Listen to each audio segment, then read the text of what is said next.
Saya Riana Ratnaningrum, mahasiswa S1 Kebidanan Universitas Ngudi Waluyo dengan NIM 157222033. Kali ini saya akan membuat sebuah video pada mata kuliah praktik profesional bidan tentang OSKA Budaya Kebidanan. Terima kasih. Iya, silakan masuk. Silakan duduk. Ya. Saya tutup dulu ya, Bu ya. Ya Ibu, saya Bidan Riana yang bertugas hari ini dengan Ibu siapa? Ririn, Bu. Ibu Ririn. Oke, ada yang bisa dibantu, Bu? Ini saya mau kontrol, Bu, karena habis lahiran 2 hari yang lalu. Oh iya, namanya Ibu Ririn. Umurnya berapa, Bu? 26. 26. Tanggal lahirnya? 18 Desember. Oke. Ini anak pertama atau berapa? Anak pertama. Anak pertama.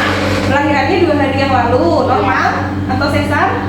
Normal, Bu, tapi banyak jahitannya. Oh gitu. Adiknya kok nggak dibawa bayinya? Oh enggak, Bu, soalnya kan dibilang sama mertua sama ini yang tukang mandiin bayi saya, bayinya nggak boleh jauh-jauh selama 40 hari, harus di rumah aja, nggak boleh di luar rumah. Nggak boleh di luar rumah. Iya, harus selalu tidurnya harus di samping saya. Oh gitu.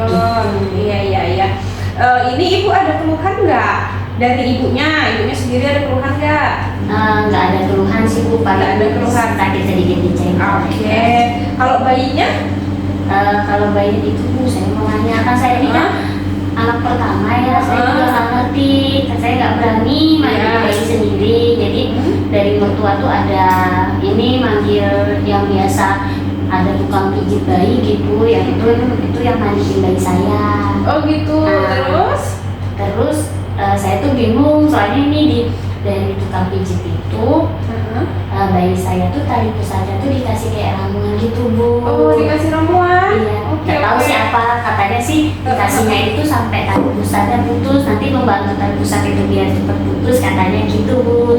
Nah terus nanti itu kalau sudah tali pusatnya putus, katanya bisa jadi jimat gitu ya, Bu. Jadi bisa kita bawa-bawa. Nah itu bisa jadi obat juga. Jadi kalau misalnya bayi sakit gitu, tali pusatnya tuh dibawa gitu, Bu, harus dekat dengan si bayinya yang tali pusatnya gitu. Jadi belum berani mandiin sendiri ya? Masih belum berani, nggak diajarin juga, Bu, sama ini mertua juga nggak berani, katanya udah sama ini aja, ini udah pengalaman sama mbaknya ini, katanya gitu. Nih jadi Bu ya, kalau misalnya Ibu kita mau mandiin sama orang lain, sama yang tukang pijatnya itu apa dimandiin sama dia kalau Ibu belum berani. Nah terus kalau misalnya yang nggak harus dekat sama Ibu terus bayinya gitu kan, kata tukang pijatnya nggak apa-apa kalau itu benar. Jadi kalau misalnya bayinya haus, jadi Ibu bisa langsung nyusuin. Misalnya bayinya rewel, terus itu bayinya kelihatan haus kan enak tuh langsung nyusuin. Nah terus kalau misalnya yang nggak boleh keluar 40 hari, nah sebenarnya itu juga bagus juga sih. Tujuannya mungkin sebenarnya yang pertama supaya nggak gampang, kan namanya bayi kan daya tahan tubuhnya masih rentan kan, masih jelek daya tahan tubuhnya. Jadi 40 hari di rumah itu biar apa? Biar bayinya itu nggak gampang ketularan penyakit, misalnya ada yang batuk pilek yang orang luar atau apa kayak gitu kan, terus ada yang merokok. Nah jadi makanya 40 hari di rumah nggak apa-apa, itu bagus lah kayak gitu. Tapi kalau misalnya kontrol, boleh kontrol ya. Nanti kalau misalnya ini bayinya dibawa ke sini gitu ya, nanti kita lihat tuh tali pusatnya adek, apalagi dikasih ramuan ya. Sebenarnya nggak boleh, Ibu. Nah karena apa? Karena ramuan itu pertama, Ibu tahu nggak isi ramuannya apa? Nggak tahu kan? Jadi cuma yang ngasih juga simbahnya. Iya benar. Nah kalau misalnya dari peraturan yang baru, dari penelitian segala macam, tali pusat itu bagusnya sekarang dibiarkan gitu aja, pokoknya terbuka aja, nggak diapa-apain, nggak dikasih kasar, nggak dikasih alkohol, apalagi ramuan nggak jelas ya. Tujuannya apa? Biar tali pusatnya ini cepat kering. Nah kalau dikasih ramuan, kita nggak tahu itu ramuannya itu terbuat dari apa. Nanti takutnya tali pusatnya itu infeksi ya gitu. Terus kalau misalnya bayinya cewek cowok? Cewek. Sama kan biasanya sama tuang urut itu kan masih ada tuh yang cewek disunat, adiknya disunat juga nggak? Iya, disuruh sama mbaknya ya. Nah, kalau sekarang itu Bu, yang namanya cewek itu udah nggak disunat lagi, ya. Karena apa? Kita nggak tahu disunatnya diapain ya. Takutnya nanti infeksi lagi ya. Gitu. Jadi kalau misalnya cewek harusnya sih nggak usah disunat. Memang nggak ada sunat cewek itu, nggak ada. Gitu ya. Terus kalau misalnya katanya buat jimat, nah mohon maaf kita kan muslim ya, kalau misalnya pakai jimat-jimat gitu nanti jatuhnya jadi syirik, nggak ada juga gunanya, nggak ada juga fungsinya.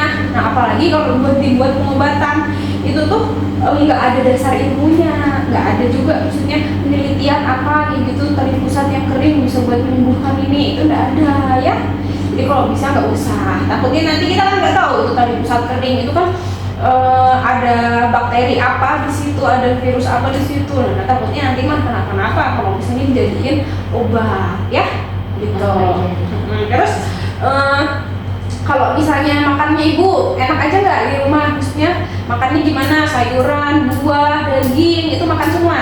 Susu, vitamin? Ini sih Bu, kalau kata mertua saya, katanya kalau habis lahiran itu nggak boleh makan kayak ikan, daging gitu katanya sih.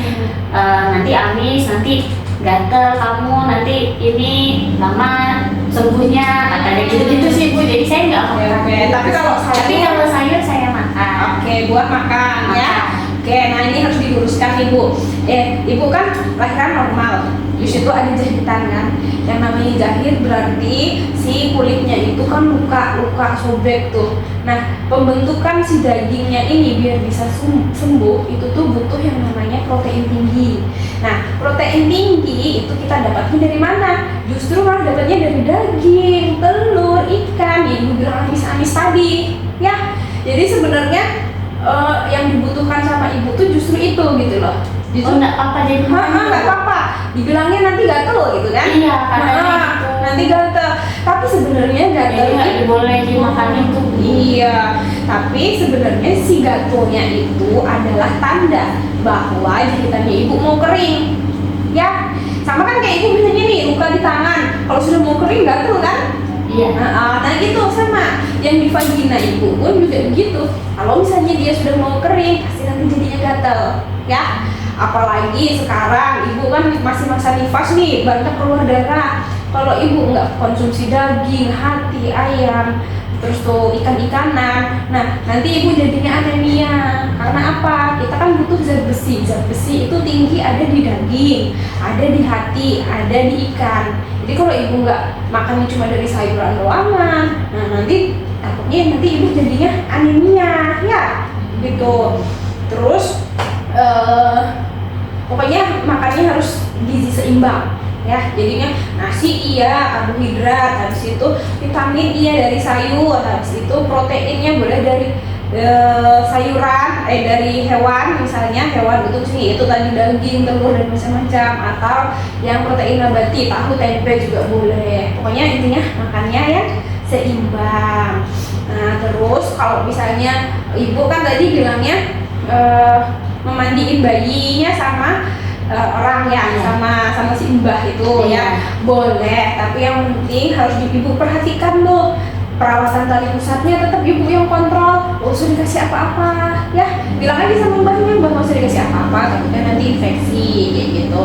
Jadi kalau misalnya memandikan bayi, ya udah dimandikan biasa, tali pusatnya juga dimandikan, disabunin, diperlakukan sama seperti bagian tubuh yang lain, gak usah dibeda-bedain, gak usah dikasih ramuan. Habis selesai mandi nanti dibersihin, dihandukin, pokoknya dijaga tetap kering, biar apa? Biar nggak infeksi. Nah dari air aja kita jaga kebersihannya kan, nggak boleh basah, apalagi dari ramuan gitu ya. Terus nanti asinya udah keluar? Sudah putih atau masih bening? Ini bening-bening masih agak bening ya. Nah nggak apa-apa, yang bening itu namanya kolesterom kan, masih 2 hari. Biasanya kan memang lancar itu nanti udah 1 minggu atau misalnya 2 minggu itu baru lancar. Kalau sehari 2 hari itu biasanya masih kolesterolnya. Tapi justru itu yang bagus, walaupun cuma sedikit tapi itu yang bagus. Karena apa? Itu untuk daya tahan tubuhnya adik, jadi tetap harus diberikan ya. Terus jangan lupa jaga kehangatannya adik, yang namanya bayi kan masih kecil, masih rentan, masih gampang dia kedinginan. Jadi kalau misalnya di rumah tetap dijaga kehangatannya, ya. Gitu. Gimana? Ada yang ditemukan? Ada yang ditanyakan lagi nggak? Nggak ada sih Bu, Nggak sudah. ada, ya? Oke, berarti tadi poin-poinnya yang pertama apa? Bayinya tali pusatnya kalau Ya. ramuan harus Bener. kering gitu ya Bu ya. Betul. Jaga kebersihannya. Nggak usah pakai sunat-sunat lagi, Oh, iya, ya. Bu. Terus sama ibunya harus apa tadi? Makannya harus yang bergizi. Iya. Jadi bayi kan makan semua. Makan semua. Biar apa? Gizinya seimbang. Nanti asinya lancar, lukanya ibu juga cepat sembuh. Gitu ya? Iya. Oke. Nah, sudah, kita periksa yang lain dulu nanti di Iya. sini ya. Oke. Terima kasih Bu. Iya, sama-sama. Kemudian terakhir yaitu kita melakukan dokumentasi melalui meliputi nama, tanggal lahir, kemudian hari melakukan anamnesa dan edukasi, kemudian tanda tangan. Terima kasih.